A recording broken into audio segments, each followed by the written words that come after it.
junto da família, lá no Brasil. Então ele teve que esperar 25 anos para a igreja lhe conceder um tempo sabático. Por favor, igreja, não esperem 25 anos para me dar um tempo sabático. Tirem menos 15 e eu já agradeço. Então, o pastor Gilson estará cá durante este tempo de descanso, vai passar uns dias aqui no Algarve, ali em Cabanas, na casa dos familiares do pastor Tiago Oliveira, que vocês conhecem bastante bem. Então, pastor Gilson, muito obrigado por estar aqui connosco, que o Senhor possa abençoar. Muito obrigado. Meus irmãos, que alegria, que privilégio voltar à ação bíblica aqui em Faro e rever os amados irmãos. Considero um grande privilégio voltar a essa cidade, voltar a Portugal em particular, para esta boa conferência do Ministério Fiel que tivemos na semana finda. E destacar, a propósito, a muito boa palavra que lá ministrou o pastor Joel acerca do discipulado, estabelecendo por princípio a importância, a crucialidade do culto no discipulado cristão. Foi uma palavra muitíssimo bem-vinda, muito bem acolhida, e que Deus possa fazer frutificar o fruto do pastor Joel, não apenas nesse país, mas também já a nos abençoar lá no Brasil grandemente. Eu quero convidá-los a abrirem a palavra do Senhor em Colossenses capítulo 3, os versos de 1 a 4. Quero apenas destacar que me faço acompanhar desta vez pela melhor parte da nossa família, que é a nossa irmã Nadir, minha esposa. Coloque-se em pé. Nós temos juntos 35 anos de vida conjugal que estamos a completar nesses dias. É uma outra razão pela qual estamos ausentes do país. Temos 2 filhas e 2 netos. E, se você ainda não é avô, quero recomendar grandemente essa experiência a todos. Muito bem. Obrigado.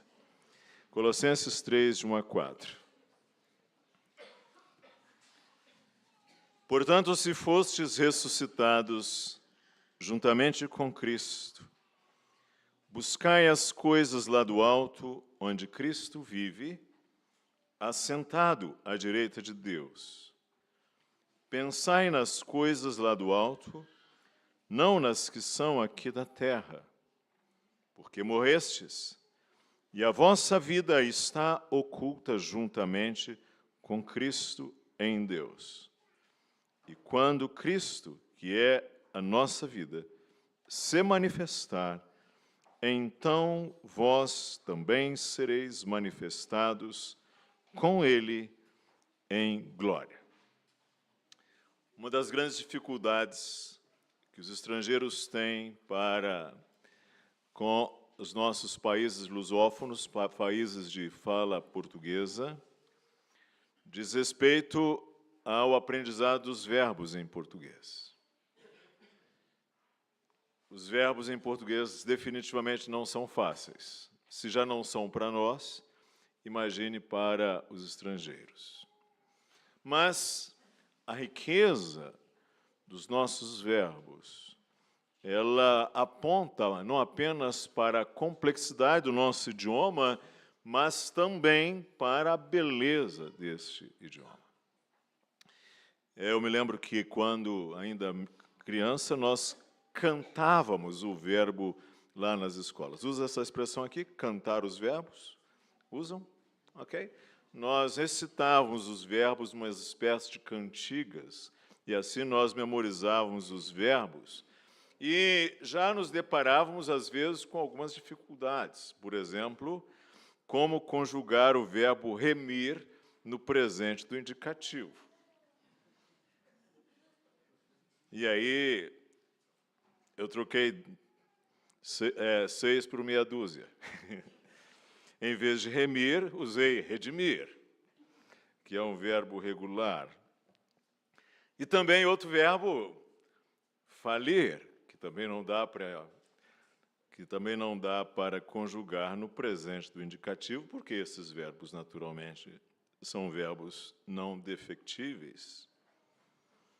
Eles só se conjugam nas formas em que o i aparece do radical. Remimos, remiu, faliu e assim por diante.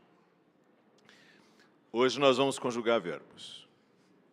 E aí você que é estudante deve chegar aqui e falar: o pastor está a acabar com o meu domingo.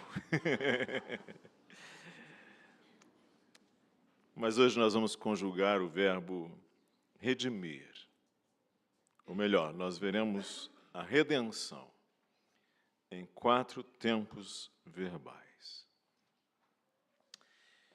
Nos 2 primeiros capítulos dessa epístola, Paulo apresentou magistralmente a doutrina evangélica quanto à pessoa de Jesus e a sua obra redentora na cruz. É isso que ele faz nos 2 primeiros capítulos aos Colossenses, carta que ele escreve a uma igreja que ele provavelmente nunca visitou, mas instruiu aqueles que plantaram aquela igreja lá no vale do rio Lico, como Epáfras, por exemplo, a quem ele instruiu muito provavelmente lá em Éfeso.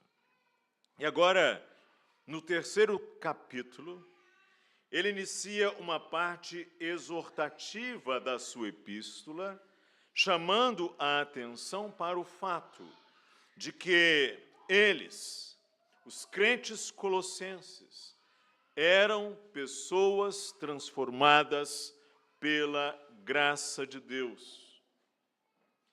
E assim, então, nesse 3º capítulo, Paulo passa a descrever como deve ser a vida cristã em vários dos seus aspectos. Por isso, a partir do capítulo 3, especialmente a partir desses versos que nós acabamos de ler, é uma parte bem prática. E ele relembra agora, nesse texto, nesses 4 versos que lemos, 4 momentos da nossa redenção, e ele o faz estabelecendo o fato de que nós estamos, como crentes, em união com Cristo, unidos a Cristo. Então, são 4 tempos verbais em nossa redenção, mas em estarmos nós unidos a Cristo. Primeiro é o antes, é o pretérito perfeito. Ele vai falar assim: morrestes. Morrestes, ele diz lá. Portanto, se fostes ressuscitados juntamente com Cristo, buscai as coisas lá do alto, onde Cristo está, onde Cristo vive, assentado à direita de Deus. Pensai nas coisas lá do alto, não nas que são aqui da terra, porque morrestes e a vossa vida está oculta com Cristo em Deus. Morrestes. Isto é pretérito, perfeito, acabado. A ideia de morte também está aqui, pressupondo, quando ele diz no verso 1, fostes ressuscitado. Então, observe, o pretérito é a ideia de morte. O nosso passado era, assim, mortos e sepultados e ressuscitados com Cristo. Na língua portuguesa, esses verbos estão no perfeito, o que significa que são ações acabadas, consumadas. Ou seja, o crente está unido e identificado com Cristo em sua crucificação e morte. Em outro lugar, aos Gálatas diz o apóstolo: estou crucificado com Cristo, logo já não sou eu quem vive, mas Cristo vive em mim. E esse viver que agora tenho na carne, vivo pela fé no Filho de Deus que me amou e a si mesmo se entregou por mim. Então, o crente está unido, identificado com Cristo na sua morte e em seu sepultamento e ressurreição. Assim como Cristo foi sepultado e ressurreto, nós, igualmente, assim o fomos nele, com ele. Isso diz o apóstolo aos Romanos: ou porventura ignorais que todos nós que fomos batizados em Cristo Jesus, fomos batizados na sua morte, fomos, pois, sepultados com ele na morte pelo batismo, para que, como Cristo foi ressuscitado dentre os mortos, pela glória do Pai, assim também andemos nós em novidade de vida, porque se fomos unidos com ele na semelhança da sua morte, certamente o seremos também na semelhança da sua ressurreição. Estamos unidos a Cristo e unidos pela fé em Cristo também na sua morte, e isto é um fato consumado, que já o poder da condenação e da morte não tem efeito sobre nós. No século XIX, uma caravana nos Estados Unidos da América era conduzida em direção do leste para o oeste, na marcha para o oeste. E uma caravana de algumas carruagens estava agora a atravessar umas pradarias.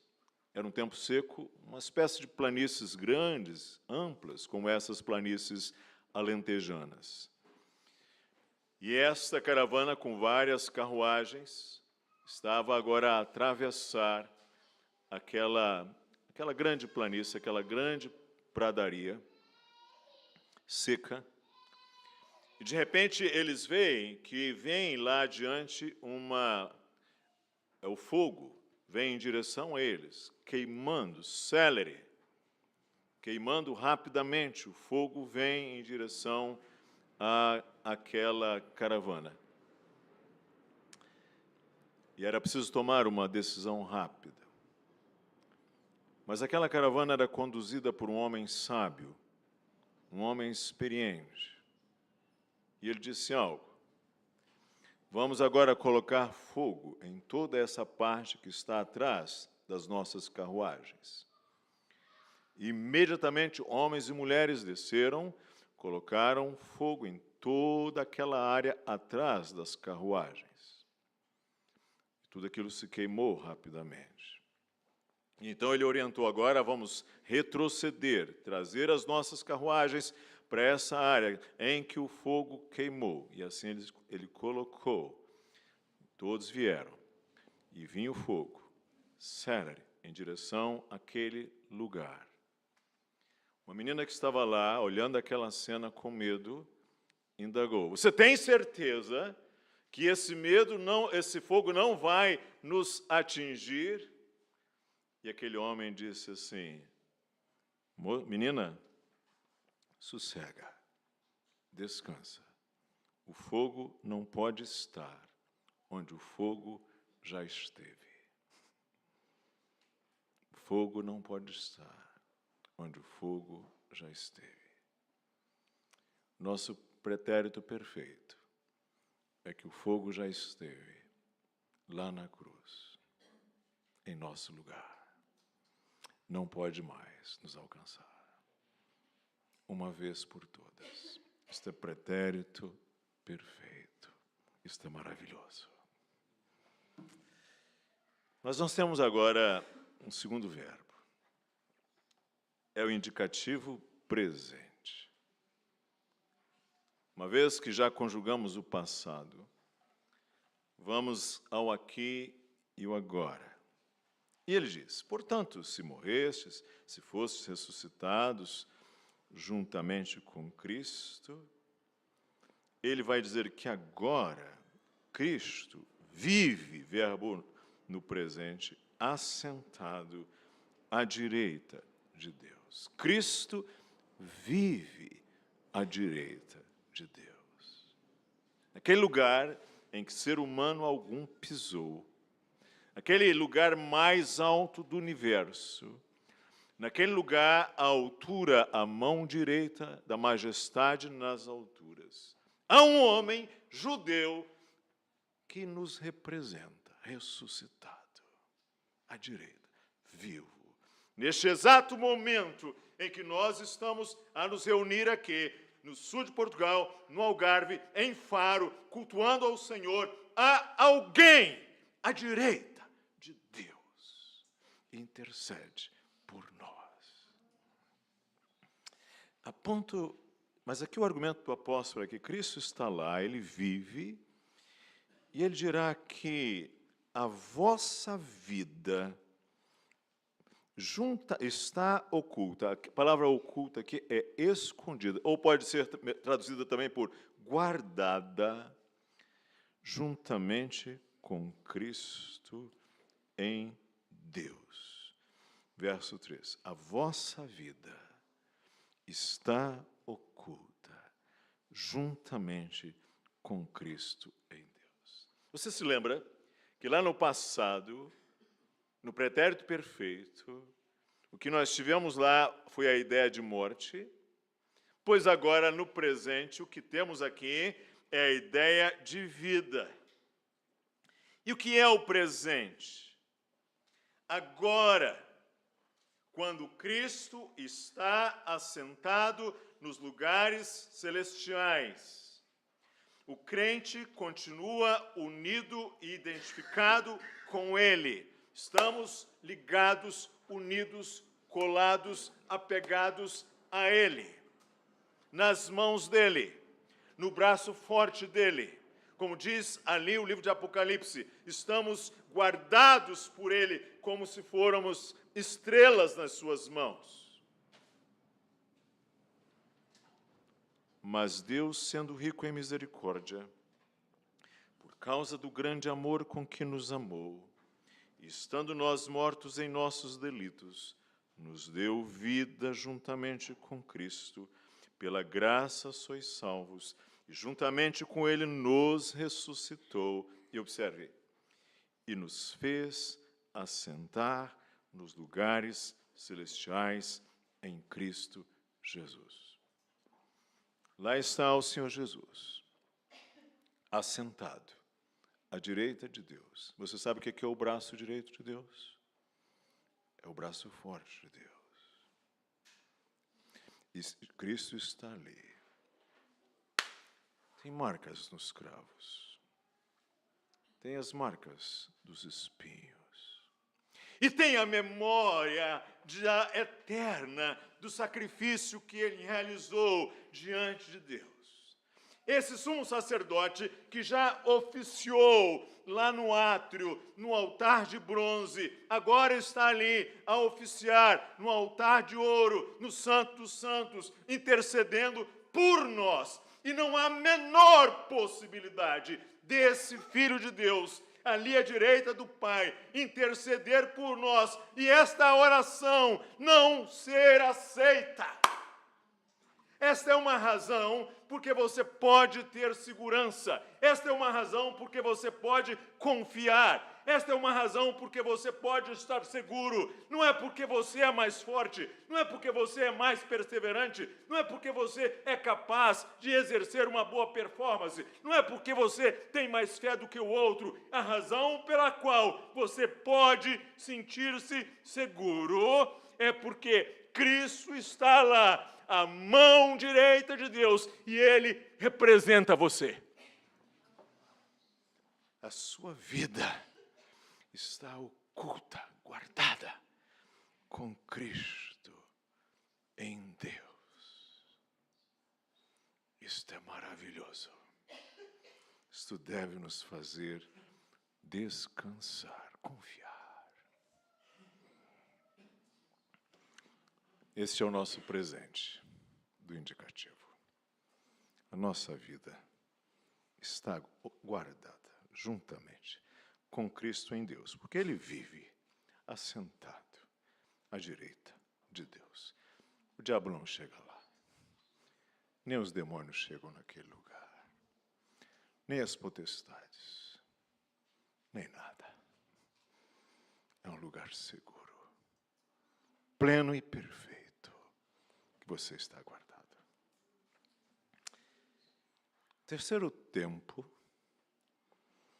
é o imperativo presente, afirmativo. É o daqui para diante. E há imperativos aqui. Se Cristo está lá à direita de Deus e vive, a nossa vida está lá, a gente deve fazer o quê?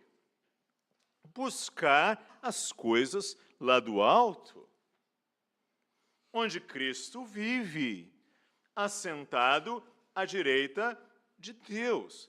Seres humanos buscam coisas, onde estiver o vosso tesouro, aí estará o vosso coração. Os seres humanos estão à procura das coisas. Os portugueses buscaram o mundo e foram extraordinários nisso. Chegaram lá àquele lugar em que nasci. E é longe. Mas é um lugar mais longe. Mas, ao mesmo tempo, que você deve buscar. É buscar as coisas lá do alto, onde Cristo vive assentados à direita de Deus. E ele vai dizer, pensai nas coisas lá do alto, não nas que são aqui da terra. A ideia aqui é, observe, é de ascendência, é de elevação, é de superioridade. A expressão latina é sursum corda, ao alto os corações. Dois verbos no imperativo, buscai, pensai. Lá no Brasil, com as agências de telemarketing que ligam para as pessoas para fazer comerciais, elas começaram, essas agências, um costume horrível, que se já é horrível para nós brasileiros, para vocês portugueses é insuportável, que é o nosso gerundismo brasileiro. A gente usa o gerúndio. Mas eu vou agora invocar esse gerúndio aqui por uma razão. Antes da nossa viagem, eu tenho lá na igreja um irmão que ele é muito zeloso do idioma português, e para incomodá-lo, apenas para brincar com ele, em um e-mail eu escrevi a esse irmão e redigi em tom de brincadeira. Assim que escrevi. Antes de estar viajando, eu estarei convidando fulano para estar vindo à minha casa, para que estejamos conversando. Estarei compartilhando com ele, vou estar falando com ele com todo amor. Vou estar me despedindo de você agora, pois vamos estar viajando. E estamos atolados de situações que vamos estar resolvendo nas próximas horas. Quando puder, peço a você que esteja dando um abraço na sua família simpática. Nós estaremos buscando. Nós estaremos pensando. Se Cristo está à direita de Deus, nós estaremos buscando. Nós estaremos pensando. Deu para entender? Esta é a razão porque devemos pensar nas coisas lá de cima, visto ser lá que a nossa vida está guardada com Cristo em Deus. Portanto, se fostes ressuscitados juntamente com Cristo, buscai as coisas lá do alto, onde Cristo vive, assentado à direita de Deus. Pensai nas coisas lá do alto, não nas que são aqui da terra, porque morrestes, esse é o perfeito, e a vossa vida está oculta com Cristo, esse é o nosso presente. E uma vez que nós estamos identificados com Cristo, e que Cristo está a interceder por nós junto ao Pai, a Escritura também declara que nós estamos vivos com Cristo e que possuímos, portanto, a vida de Cristo. Esta é a consequência apresentada em todos os textos bíblicos que declaram, e não são poucos, a nossa união e identificação com Cristo. Veja alguns exemplos. O apóstolo diz assim aos Gálatas: porque eu, mediante a própria lei, morri para a lei a fim de viver para Deus. Estou crucificado com Cristo, logo já não sou eu quem vive, mas Cristo vive em mim. E esse viver que agora tenho na carne, vivo pela fé no Filho de Deus, o qual me amou e a si mesmo se entregou por mim. Isso ele diz também aos Efésios, no capítulo 4, os versos 17 a 24. Ele diz também isso no capítulo 6. Que diremos, pois? Permaneceremos no pecado para que seja a graça de Deus mais abundante? De modo nenhum. Como viveremos ainda no pecado nós que para ele morremos? Porque, e ele explica, se fomos unidos com ele, com Cristo, na semelhança da sua morte, certamente o seremos também na semelhança da sua ressurreição, sabendo isto, que foi crucificado com ele o nosso velho homem, para que o corpo do pecado seja destruído e não sirvamos o pecado como escravos, porquanto quem morreu está justificado do pecado. E aí ele diz lá à frente: assim vós considerai-vos mortos para o pecado, mas vivos para Deus. Não reine, portanto, o pecado em vosso corpo mortal, de maneira que obedeçais às suas paixões, nem ofereçais cada um os membros do seu corpo ao pecado como instrumentos de iniquidade, mas oferecei-vos a Deus como ressurretos dentre os mortos, e os vossos membros a Deus como instrumentos de justiça. Ele diz: estou plenamente certo, aos Filipenses, de que aquele que começou boa obra em vós há de completá-la até o dia de Cristo. Por isso ele diz aqui: fazei morrer, verso 5, que aliás é a consequência desse texto. Fazei morrer a vossa natureza terrena. Ora, se a nossa vida está guardada com Cristo, se nós devemos buscar as coisas lá do alto, se nós devemos pensar nas coisas lá do alto, é isso que ele dirá a partir do verso 5: fazei, pois, morrer a vossa natureza terrena, prostituição, impureza, paixão lasciva, desejo maligno e avareza, que é a idolatria. Porque estas coisas, é por meio delas que vem a ira de Deus sobre os filhos da desobediência. Nós andamos assim, mas foi em outro tempo. Vivíamos nessas coisas, mas em outro tempo. Agora, porém, nós devemos nos despir destas coisas e nos revestir do novo homem, da nova natureza que se refaz para o pleno conhecimento, segundo a imagem daquele que o criou. Revesti-vos como eleitos de Deus, santos e amados, de ternos afetos de misericórdia e de bondade, de humildade, de mansidão, de longanimidade. É isso que é buscar, irmãos, as coisas lá do alto. É isso que significa pensar nas coisas lá do alto. E tudo o que fizerdes, seja em palavra, seja em ação, fazei-o em nome do Senhor Jesus, dando por ele graças a Deus o Pai. Esse é o nosso imperativo. O imperativo afirmativo. Daqui para frente, nós devemos buscar e nós devemos pensar nesta referência que a nossa vida a ganhou. Durante muito tempo, o mundo pensou que o Sol girava em torno da Terra. Era a doutrina cosmológica chamada geocentrismo. Um dia nós vivemos nosso geocentrismo pré-copérnico. Um dia nós achávamos que tudo girava em torno de nós. Um dia nós nos sentimos o centro do universo, o centro do mundo. Um dia nós achávamos assim. Mas agora não.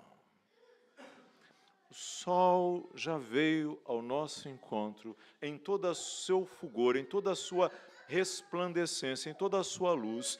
E nós agora entendemos que a nossa vida, ela gira em torno do sol, ela gira em torno de Cristo, ela gira em torno ela tem a sua órbita em torno do Senhor Jesus. Esse é o nosso imperativo, irmãos. Mas tem um futuro. É o futuro do presente. É o depois. Ele diz assim: quando Cristo, que é a vossa vida, se manifestar, ele diz no versículo 4.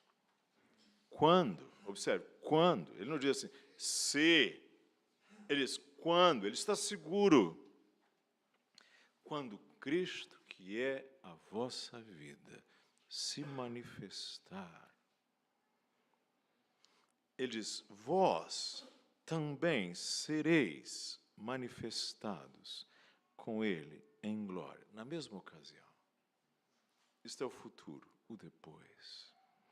Ou seja, o poder da preservação em Cristo faz com que o crente seja guardado no lugar mais seguro. Por isso o apóstolo Pedro dirá, bendito Deus e Pai de nosso Senhor Jesus Cristo, que segundo a sua muita misericórdia nos regenerou para uma viva esperança, mediante a ressurreição de Jesus Cristo dentre os mortos, para uma herança incorruptível, sem mácula, imarcessível, reservada nos céus para vós outros, que sois guardados pelo poder de Deus, mediante a fé, para a salvação preparada para revelar-se no último tempo. Por essa razão, os crentes são chamados em Judas como chamados, amados em Deus e guardados em Jesus Cristo. Você observou? A realidade da união e identificação do crente com Cristo prossegue até a glória. E esses elos, que os ingleses puritanos chamavam de golden chain, ou seja, corrente dourada, elos de uma mesma corrente, não podem ser quebrados, porque estão unidos. Desde o momento do nosso passado até o nosso futuro. O crente é unido em Cristo também na sua glorificação. Ora, se somos filhos, somos herdeiros, herdeiros de Deus e co-herdeiros com Cristo. Se com Ele sofremos, também com Ele seremos glorificados. E, de fato, Paulo está tão seguro da glorificação do crente, que ele insere esses elos da corrente dourada lá aos Romanos, falando disso já no passado. O Senhor Jesus glorificou. Ele mesmo já glorificou. Nos séculos vindouros, ele há de manifestar a sua graça em bondade para conosco, e essa segurança o faz ansiar pela volta do Senhor Jesus, a ponto dele dizer, a nossa pátria está nos céus, de onde também aguardamos o Salvador, o Senhor Jesus Cristo, o qual transformará o nosso corpo de humilhação para ser igual ao corpo da sua glória, segundo a eficácia do poder que ele tem de até subordinar-se todas as coisas. Ele conclui, pois, que a glorificação do crente dar-se-á na manifestação de Cristo, quando Cristo, que é o texto nosso aqui, a nossa vida, se manifestar, então vós também sereis manifestados com Ele em glória.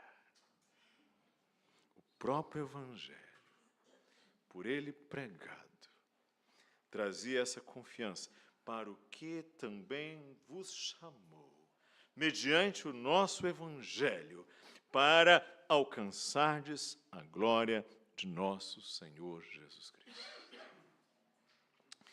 preciso trazer essa palavra a um ponto mais crucial e final.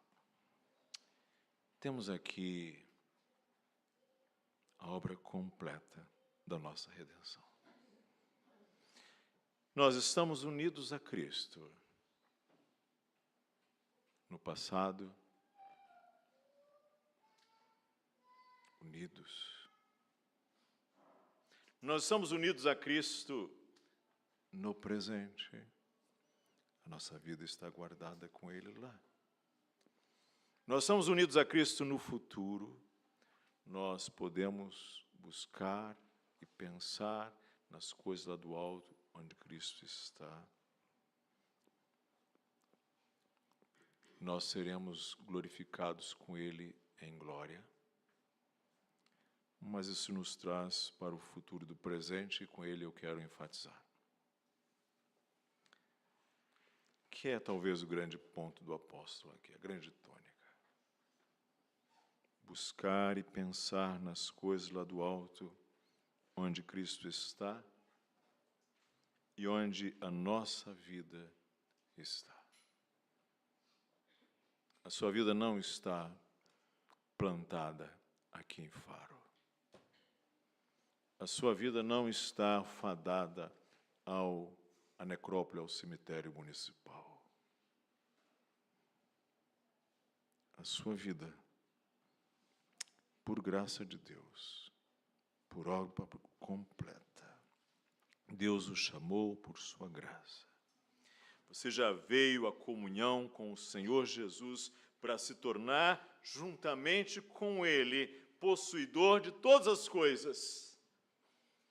Então, você pode, em primeiro lugar, buscar o reino de Deus e a sua justiça em primeiro lugar. E as outras coisas serão acrescentadas. Você pode buscar o reino dos céus de Cristo em primeiro lugar. Isso também diz para nós que no reino de Cristo, central ao reino, está o povo dele, a igreja. Que coisa importante, meus irmãos. Neste mundo, é a igreja, o povo da aliança. Você se lembra um dia de Moisés? Hebreus capítulo 11, quando fala de Moisés, diz que Moisés, ele deixou as riquezas transitórias do Egito, escolhendo ser maltratado junto com o povo de Deus, porque julgava por maiores riquezas as riquezas de Cristo. Que coisa preciosa é o povo de Deus, a igreja, a comunhão, esse tempo juntos, nesse tempo aqui, em nossa caminhada. Não estamos sozinhos, não estamos como ovelhas que não têm pastor, e não há nada tão patético e deplorável como uma ovelha que está sem pastor, perdida. Nós estamos juntos, em comunhão, e podemos separar das nossas semanas aqueles minutos preciosos. E eu gostei, porque vocês têm vários horários de oração, né? Você pode vir, ainda escolher, melhor que a nossa igreja que não pode escolher. Vocês podem escolher vir aqui e orar, e se reunir juntos com a igreja. E lá na sua casa, você pode acordar em sua casa logo cedo. E antes de sair naquela correria desesperada para o seu trabalho, e já estou atrasado, e sair desesperado, você pode organizar a sua vida com um pouquinho mais de tempo, colocar ali o seu despertador, acordar, assentar-se, orar, agradecer o dia de ontem. Se você é ansioso, como eu falei lá, os pastores, se você é ansioso, isso é uma boa coisa para começar a fazer o dia. Inverter a sua temporalidade e agradecer o dia de ontem. Agradecer. Lembra o dia de ontem, tudo que se passou, o que você fez, com quem que você conversou, decisões que você tomou, atitudes que você não tomou. Agradeça a Deus. Depois olhe o seu dia adiante, seus compromissos. Ore. Se você fizer isso, pode ser que você comece com 10 minutos. Daqui a pouco você vai achar, não, 10 está pouco, acho que é 15. Daqui a pouco você está fazendo 20. E daqui a pouco tem um milagre. Faça isto. Busque as coisas lá do alto. Aí depois vai plantar o seu feijão, vai colher o seu arroz, vai para o seu comércio, vai para o seu negócio, vai para o seu escritório, vai para a sua escola, vá para o seu trabalho, para a sua prestação de serviço, para o seu barco, para o seu peixe. Mas depois, vai depois. Busque, procure, pense. Você pode ler as Escrituras.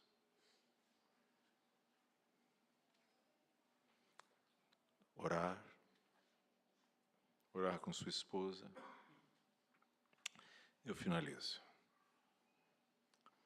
Assim como Adão é o representante de todos os seus descendentes. Uma árvore muito ruim é a árvore de Adão. Uma árvore que já está carcomida, já está podre. Não é bom ficar nessa árvore de Adão, gente. É melhor estar numa oliveira bonita, viva, frutífera. Dizem que aqui, no Algarve, tem uma oliveira da época dos fenícios. Fiquei até curioso para ir lá. Deve ser uma coisa extraordinária. Agora, se você tem uma nova oliveira, uma oliveira viva, milenar, eterna, que é o Senhor Jesus Cristo. Representante de todos os que estão nele. Há uma união que nunca poderá ser desfeita. O nosso destino está vinculado ao de nosso Senhor. E como não pode ser destruído, não é possível que venhamos a perecer. Charles Spurgeon colocou isso nas seguintes palavras: Deus o chamou à comunhão de seu Filho, Jesus Cristo, e por meio desta chamada, o colocou no lugar de segurança infalível. Então, o Novo Testamento estabelece a preciosa doutrina da identificação e união com Cristo. Mas vamos agora inverter um pouquinho esse polo. Tudo isso é por causa dele. É por causa de Jesus. Sem mim nada podeis fazer.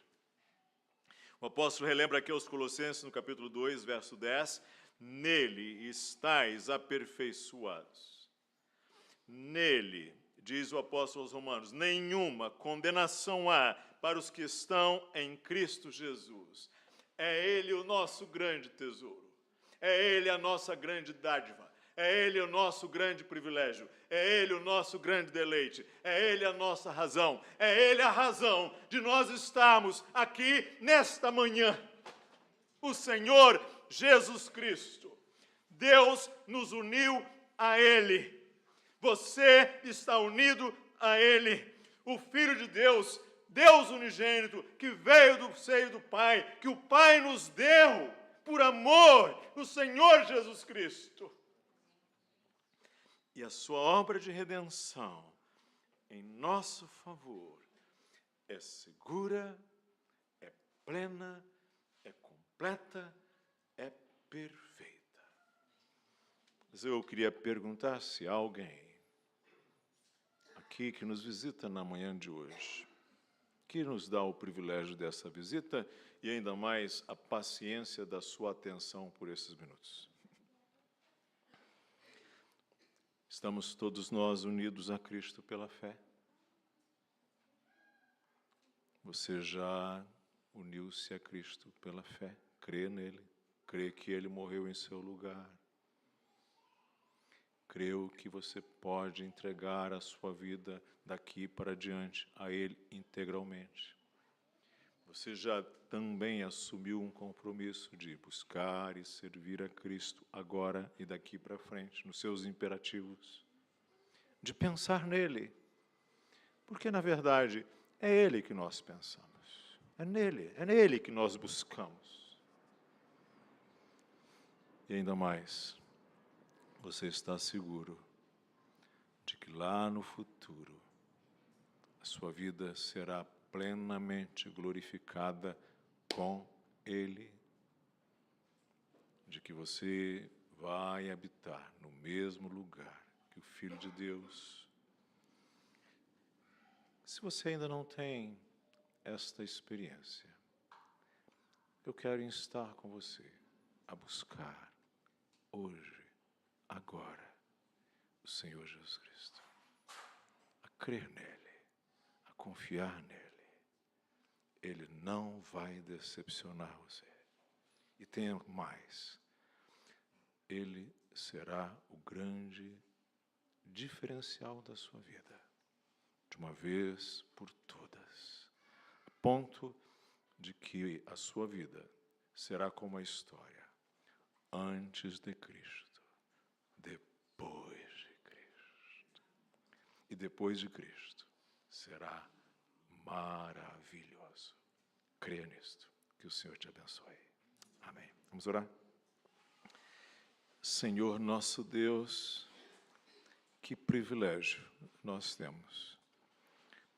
E como nós somos tímidos e como isso tudo, a nossa linguagem é tão insuficiente. Os nossos tempos verbais desse idioma tão rico que é o português, ainda assim são insuficientes para descrever a beleza da glória, da redenção que Cristo operou por nós.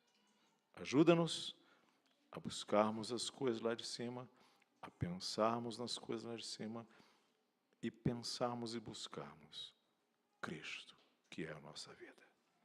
Ajuda-nos e ajuda esta igreja e seu pastor e estes amados irmãos e irmãs, que o Senhor renove a sua alegria em Cristo Jesus. Amém.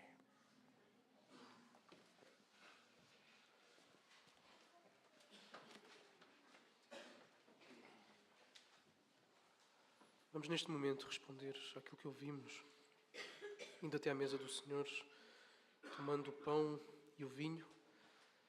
Quero convidar todos aqueles que aqui estão, que já estão unidos a Cristo, já expressaram essa união através do batismo e amam o povo de Cristo, amam a igreja local, têm um compromisso com ela, membresia, seja esta ou seja outra igreja, que possam vir à mesa, tomar do pão e do vinho.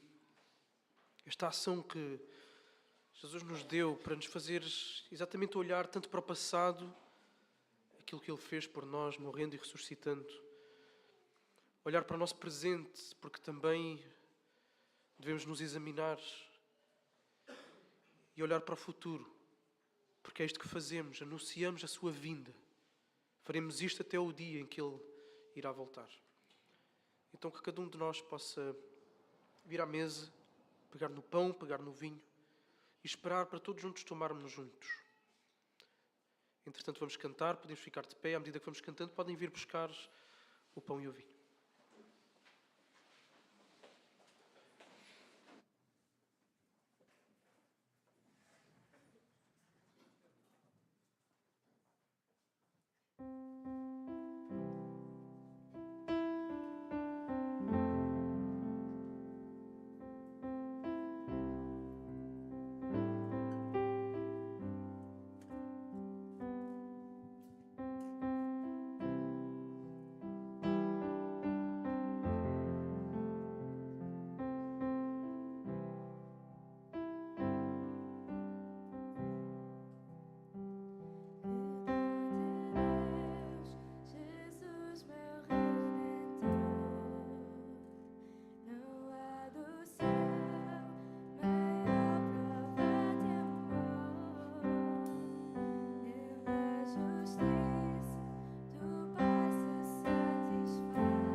Pois recebi do Senhor o que também vos entreguei,